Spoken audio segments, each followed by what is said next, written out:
Now, for those people who have a Scorpio rising sign in your D9 chart, in your Navamsa chart. Now, remember, the Navamsa chart is very important because the Navamsa chart or your D9 chart is a chart of higher probabilities, not possibilities. I've said this in many of my videos that the D1 chart is a chart of possibilities, but the D9 chart is a chart of probabilities, which means what is seen in the D9 chart, there is a higher probability of that happening.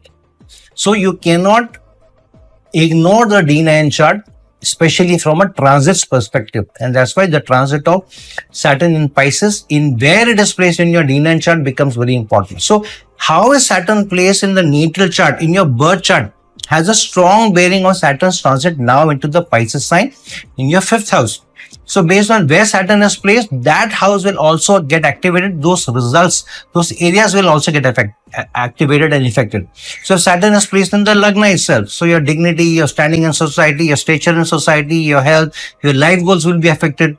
If Saturn is placed in your 7th house, then stronger results in connections, in partnerships, in marriage, in relationships will come by. Saturn placed in the 11th house in your D9 chart, then the connection through your social connection, your social network will also happen. So when Saturn now goes into transit in the Pisces sign, it will have a strong bearing and activate wherever Saturn is placed in your D9 chart in the natal position, number 1.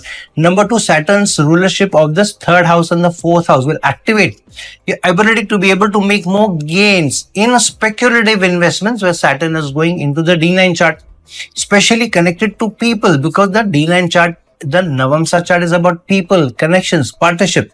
So if you are in a partnership and together you are investing money into a speculative investment in shares and property, in new business, then it will be a fantastic investment, especially because Saturn's 3rd aspect is also falling on the 7th house, in this house and the sign of partnerships. But the Taurus sign is the sign of also the money sign. So ability to make more money through speculative investment, through a partnership connection is very, very strongly highlighted. That partnership can also be a friend or a wise advisor or somebody elder to you.